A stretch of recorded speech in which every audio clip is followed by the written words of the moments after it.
잘못되어 가고 있지 않은가 저는 살펴보고 걱정을 하겠어요. 도망친 곳에는 낙원이 없다. 교육 불평등을 만드는 정보 비대칭 부숴버리겠습니다. 남기정입니다. 백승입니다. 오늘은 엄마표 영어가 실패했을 때 플랜 B로 무엇을 가져가는 게 좋을까에 대해서 말씀을 드려보겠습니다. 일단은 실패가 뭐냐? 네. 어떤 상황이면은 진짜 어려운 상황인 거냐? 이거 정리해 보겠고요. 그리고 이런 상황에서 어떻게 대응하는 게 좋을지에 대해서 말씀을 드려보겠습니다. 네. 일단은 원장님께서 생각하시는 지표 영어, 엄마표 영어의 실패라고 볼 수 있는 케이스가 어떤 걸까요? 책 종류는 상관이 없을 것 같아요. 난이도도 상관이 없고, 근데 이제 몇 년, 뭐 1년 이상 했는데 자기가 좋아하는 책이 한 권이라도 없다. 그럼 저는 이제 걱정이 좀 되겠어요. 플라이 가이일 수도 있고 그냥 굉장히 좀 쉬운 책, 그림만 거의 있는 책일 수도 있어요. 하지만 어떤 긍정적인 감정을 가지고 나 이 책 좋아. 그리고 한번 그냥 뽑아서 한번 그냥 슬쩍이라도 본다 아이가. 그러면은 이거는 상당히 괜찮은 것이고 한 권이라도 있으면 될 것 같아요. 근데 그런 게 일정 기간을 했는데 한 권도 없다. 그러면은 이게 뭔가 방법이 잘못된 게 아닌가, 방향이 잘못되어 가고 있지 않은가 저는 살펴보고 걱정을 하겠어요. 머릿속에 구조를 좀 가져주셨으면 좋겠어요. 어떻게 보면은 공부기 때문에 힘들고 어려운 게 당연해. 이걸 가져가게 되면은 이 엄마표 영어랑은 좀 먼 개념이라고 보시면 돼요. 엄마표 영어는 영어를 공부하지만 아이가 일정 부분 재밌어서 스스로 영어책을 읽고 공부를 한다. 이게 맞는 답이거든요. 이렇게 생각하실 수 있을 것 같아요. 얼마 정도의 시간을 투자했는데 여태까지 좋은 책이 한 권도 안 나왔다. 네. 그리고 영어에 대한 감정이 안 좋다 했을 때 네. 방향 전환을 고려해 봐야 될 타이밍일까요? 그거는 뭐 아이들마다 다를 텐데 저는 뭐 한 1년 정도를 했는데 뭐 좋아하는 책이 없어요. 그러면 진짜 방향이나 이 상황을 진짜 재정립을 할 필요가 있다고 봐요. 저는 뭐 기본적으로는 굉장히 비슷한 네. 의견이에요. 좋아하는 게 있냐? 자발적으로 뭐 한 자리에서 외부에 신경 안 쓰고 몰입해서 뭐 예를 들어서 뭐 30분 1시간 이상 읽은 경험이 있냐? 그리고 그게 자신이 인지하고 있냐가 굉장히 중요한 것 같아요. 내가 여태까지 태어나서 영어로 된 책을 뭐 예를 들어서 한 자리에서 1시간 이상 읽고서 즐거움을 느껴봤다라는 걸 본인도 경험하고 인지하고 있는 상태냐? 요게 있으면은 실패는 아니다 이렇게 좀 보는 입장이거든요. 그렇죠. 근데 이제 많이들 말씀하시는 게 이런 케이스가 꽤 있더라고요. 네. 아이가 뭐 초등학교 고학년인데 네. 어떤 학원 레벨 테스트를 봤다. 네. 근데 레벨 테스트 분석해 주시는 분이 이렇게 말씀하셨다. 아이를 뭐 해석시켜 보니까 해석이 굉장히 부정확하다. 이런 평가를 받았을 때 많은 부모님들이 실패인가? 이렇게 생각하시는 것 같더라고요. 네. 그런 게 지표가 될 수 있을까요? 저는 이 얘기 들으면은 좀 이제 좀 마음도 힘들어지는데, 그래서 이분들이 말하는 정확한 해석은 그냥 한글로 매칭만 시키면 되는 거예요. 그리고 정확히 이해를 해야지만이 그거를 이해하는 거냐? 그게 아니에요. 대부분의 경우는 정확한 이해를 요구하지 않아요. 어떤 것들이 수능, SAT, TOEFL 다 정확한 이해를 요구하고 있지 않아요. 진짜 정확한 이해를 요구하는 거는 학자가 돼야 돼요. 저도 뭐 만약에 그런 얘기를 들었다 하면은 불안해. 내가 우리 아이를 어떻게 좀 강력하게 말하면 좀 망치고 있는 게 아니야? 그렇죠. 그러면 안 되는데. 흔히 말하는 전문가라고 할 수 있는 분들인데 이분들이 학원 오래 이제 운영하고 이분들의 말이 좀 더 객관적인 게 아닐까? 이런 의심에 빠질 것 같아요. 충격 받으시는 분들을 위해서 이 관련된 약간은 배경 상황을 좀 말씀드리면은 흔히 말하는 엄마표, 지표 영어의 방법은 그 모국어 습득 방법이랑 비슷한 결이 있어요. 이게 1대1 대응식으로 한글로 해석해서 막 배우는 방법이 아니었잖아요. 그러니까 별도로 독립적으로 이제 성장을 해요. 그래서 이제 우리 예전에 리딩앤 대표님 와서 말씀해 주셨듯이 이 쌍쌍바 같은 거다. 그렇죠. 쌍쌍바처럼 두 개의 영어 언어 기둥이 이렇게 독립적으로 서서 그게 나중에 이어져요. 제 개인 경험입니다만 사춘기 이후에 이어지더라고요. 근데 그게 제가 이제 뇌 연구를 하다 보니까 사춘기 이후에 발달하는 우리 뇌들이 전두엽의 전전두엽 요 부분인데 그렇죠. 이 부분이 완성이 되기 전까지는 이 언어 기둥은 독립적으로 자라게끔 해야 되고, 그래서 너 이거 해석해봐 이런 거를 자꾸 하지 말라는 거예요. 그래서 이거 좀 감안을 해보셔야 된다. 해석하는 식으로 약간 정확한 해석, 뭐 예를 들어서 정확하다는 거는 그분들이 말씀하시는 건 이건 것 같아요. 문장 성분 단위로 나눠서 의미를 파악하는 거를 정확하다고 말씀하시는 것 같아요. 그거를 이제 한글로 이제 변환까지 되는 거를 정확하다고 말씀하시는 것 같은데, 그게 안 됐다고 해서 이 개념이 성장하는 게 잘 안 되고 있는 거냐 이렇게는 보기는 힘들다. 약간 사고방식도 이게 반영된 것 같은 게 영어 배울 때 이런 식으로 배우는 경우가 있더라고요. 그러니까 그 레고로 비유를 하자면은 목표가 이거예요. 레고로 성을 만든다. 그래서 레고 블락 하나하나 쌓아갖고 이걸 쌓아서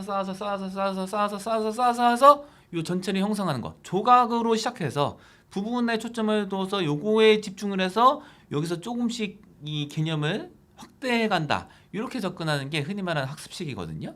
수학 공부 방법이죠. 이게. 예. 네. 요 구도로 이 엄마표 영어 하는 아이들을 해석하면은 안 맞는 거예요. 엄마표 영어라는 이제 흔히 말하는 집에서 하는 거는 이런 식으로 배우는 게 아니거든요.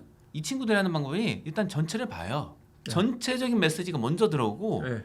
그 다음에 서서히 이 서서히. 전체적인 게 반복되고 비슷한 상황에서도 뭐 다른 케이스에서도 반복되고 이러면은 요 세부적인 게 하나씩 더 보이거든요. 그렇죠. 이런 식으로 배우는 친구들이에요. 네, 맞아요. 근데 다른 구도로 해석을 하는 사람들이 자신들의 이제 잣대로 이거를 이렇게 배우는 아이들을 판단을 한다 하면은 이거는 기준이 좀 안 맞는 것 같다. 그런 기준으로 하면 네. 당연히 부족한 애들이죠. 네, 이해가 네. 좀 부족하고 다 부족하게 되는 거예요. 네. 제가 댓글이나 우리 부모님들이랑 말씀을 나누면서 느낀 건데 그 실패라고 생각을 하시는데 실패가 아닌 경우가 많아요. 제가 봤을 때는 괜찮거든요. 오, 지금 잘 되고 있어. 잘 되고 있는 건데 그거가 마음에 안 들거나 실패라고 생각하시는 경우가 많더라고요. 이 발현이라는 거는 이 나중에 될 수도 있고 천천히 나중에 될 수도 있고 빨리 될 수도 있는 게 이게 편차가 많기 때문에 특별히 엄마표 영어 같은 경우는 그런 것 같아요. 원서 읽기가 중심인 엄마표 영어 같은 경우는 점수화가 나중에 될 수 있는 가능성이 더 높아요. 그러니까 지금 당장 뭐 어떤 기준을 가지고 판단하는 것보다는 아이가 재미있게 책을 읽고 집중해서 책 읽는 시간을 가질 수 있다고 하면 그거를 만족하고 꾸준히 하시는 게 좋을 것 같다. 그 남원장님께서 생각하는 플랜 B는 뭐가 있을까요? 저희가 만들어 놓은 엄마표 영어가 실패하는 이유 그 포인트가 있어요. 이런 것들을 하면은 대체로 실패하시더라. 그거에 해당하지 않는지 한번 확인해 주시고 네. 그 다음에 다시 한번 또 좀 이제 세컨 찬스로 도전해 보시면은 일단 괜찮은데 그래도 안 된다. 한 저는 느낌이 한 초6이나 중1 이 정도인데 엄마표 영어 한 4년 이상 했다. 그런데 영어 책 좋아하는 거 한 권도 없고 여태까지 재미를 느껴본 적도 한 번도 없어요. 그리고 책을 한 자리에 앉아서 뭐 30분 1시간 이상 읽을 수가 없어요. 이런 경우라면은 학원을 보내겠어요. 이거는 이제 인정을 해야 돼요. 부모님이 이건 키를 잡은 거잖아요. 그런데 안 됐잖아요. 그리고 뭐 체크할 거를 체크했는데 그래도 안 되잖아요.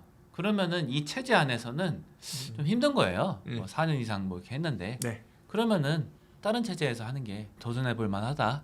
예. 물론 이제 다른 체제로 해서 안 될 수도 있는데 도전할 수 있잖아요. 아직 아이는 어립니다. 네. 예. 학원은 알아보고 보내는데 지표가 있어요. 관리가 잘 되는데 아하. 관리라는 거는 이 아이가 뭐를 배우고 있는지 인지를 하고 있고 이해가 잘 되는지 안 되는지를 확인하고 잘 습득하고 있는지를 확인한 다음에 그에 적절한 대응을 할 수 있는 그런 데가 그 관리가 잘 되는 학원이다. 이 관리 잘 되는 학원을 보낼 겁니다. 그리고 그 한번 보내면은 한 1년 이상 안 바꿀 것 같아요. 일단은 저기 선택하기 전에는 좀 알아보는데 예, 1년 이상 책 읽기 중심으로 하는 대로 보내고 관리 잘 되는 대로 보내는데 일단 선택했다 안 바꿔요. 어떻게든 그 세팅 안에서 뭐 전화를 해서 좀 만약에 뭐 아쉬운 게 있으면은 전달을 해서 개선을 요청한다든지라고 해서 네. 어떻게든 거기서 이제 하려고 할 것 같아요. 이제 마음가짐 자체가 네.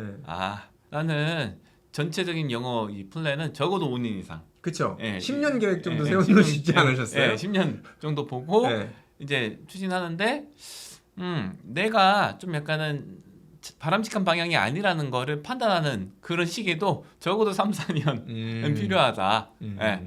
그 전까지는 물론 이제 조금씩의 조정은 있을 수가 있겠죠. 그런데 이제 아예 그냥 체제 자체를 바꿔야 된다 정도의 판단은 적어도 한 3, 4년은 해보고 내리는 게 맞다고 봐요.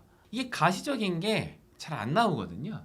이 발현이 나기에는 좀 이제 엄마표 방법이 약간은 그 가랑비에 옷 젖는 식으로 많이 하는 거기 때문에 그게 안 나올 수가 있다고 봐요. 단기적으로는. 그래서 기다리는 시간이 필요하다. 그래서 중간에 조정하는 거는 막 책 바꾸는 거 정도 이런 거 중심으로 할 것 같아요. 네네. 뭐 책이랑 영상 비중, 네. 책이랑 뭐 듣기 비중 이런 거 조율하는 거를 이 약간은 이 작은 단위로 조정해서 비율 같은 거 조정할 텐데 아예 그냥 전면적으로 체제를 바꾸는 거 요거는 적어도 3년 이상 한 다음에 결정하면 좋겠다. 그리고 이제 학원을 고를 때 기준 같은 거는 저희가 영상이 또 따로 있어요. 많이 만들었네요 영상을. 네. 생각해보니까 필요한 게 참 많아요. 필요한 게 많아요. 그래서 그것도 판단 기준 같은 거 올려놓은 영상이 있으니까요. 참고해 주시면 좋을 것 같습니다.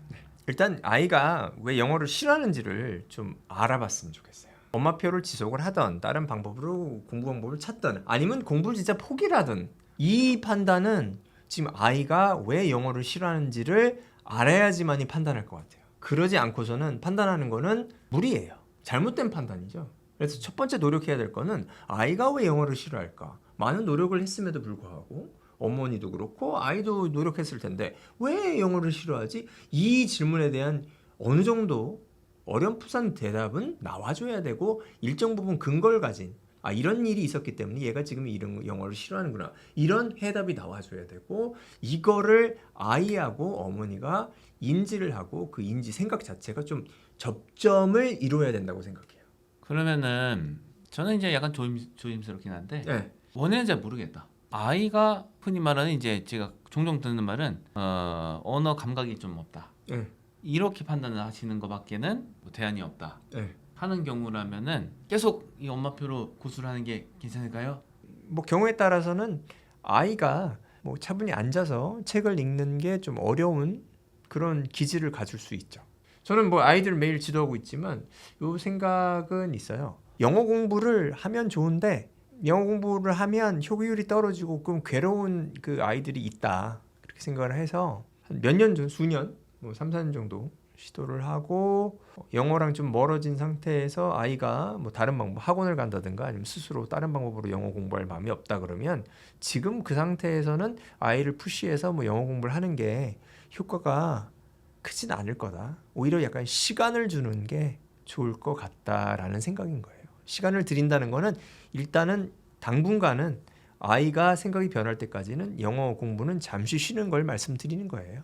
물론 이게 좀 아이 입장이라든가 부모님 입장에서는 받아들이기 어려울 것 같긴 하나 오히려 동기가 아예 없다고 하면 아이가 공부를 시작하는 건 오히려 동기가 생겨날 가능성을 잘라버릴 수가 있다. 저는 이렇게 생각하기 때문에 잠시 쉬는 것도 방법이다. 그래서 이제 저희가 그 엄마표 영어 하다가 좀 어려워져서 이제 플랜 B를 말씀드리는데 근데 플랜 B를 통해서 어느 정도까지 이룰 수 있는 게 현실적일까요? 저는 생각하는 게 만약에 아이가 혼자서 진득하게 책을 읽는 게 힘든 아이다. 이게 이제 엄마표 영어의 핵심이잖아요. 네. 그런 아이다 하면은 뭐 수능 이런 걸로 치면은 한 2등급 정도가 거의 뭐 맥시멈 한계치라고 봐요. 1등급은 힘들 거예요. 내신도 2등급 진짜 이것도 잘하면 이 만약에 학원을 보내서 네. 지도자를 잘 만나서 잘 만나고 합이 맞아서 그분이 뭐 열심히도 하고, 네. 지도 잘 해줬을 때 네. 그럴 때 한 2등급이 거의 통계적으로 나올 수 있는 최대치가 아닐까. 여태까지 봤던 게 그래요. 예. 그건 맞습니다. 저도 본 게 그거니까요. 그 이상은 좀 힘들다. 네. 예. 특히 학군지 내신 이런 거에서 1등급은 태어나서 본 적이 없어요. 그렇긴 하죠. 혼자 책을 이렇게 진득하게 못 읽는데 네. 학군지에서 영어 내신 1등급이 나왔다. 단 한 명도 없었어요. 약간 씁쓸하긴 한데 네. 경험에 빗대어서 말씀을 드립니다. 네. 도망친 곳에는 낙원이 없다. 이렇게 말씀드리고 싶어요. 공부가 결국에는 혼자 해야 돼요.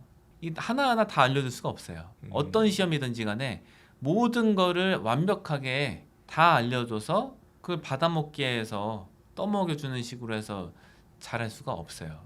불가능해요. 시험을 떠나서 영어를 잘하게 되는 것도 스스로 생각하고 스스로 익히려는 게 없으면은 불가능하다. 엄마표가 그거를 판단할 수 있는 1차 단계 정도라고 볼 수 있을 것 같아요. 집에서 혼자 책을 읽을 수가 있냐. 이게 안 돼서 도망치는 식으로 해서 선택한 대안들. 여기서 파라다이스를 찾기는 좀 힘들다. 이렇게 생각합니다. 약간은 저희가 약간은 비관적인 느낌으로 말한 것도 있는데요. 저희 이제 기준은 생각 보시면은 아주 높지는 않다. 한 3, 4년 이상 투자했는데 그냥 이제 아예 재밌는 책이 한 권도 없었다. 그리고 뭐 30분 이상 이런 거 책을 혼자 읽을 수가 없다. 이 정도로 보고 있는 거니까 너무 이제 현실은 가혹해 이렇게 생각하실 것까지는 없을 것 같습니다. 오늘은 엄마표 영어가 실패했을 때 플랜 B가 무엇일까에 대해서 이야기를 해보았습니다. 이 정도로 마무리할까요? 네. 감사합니다.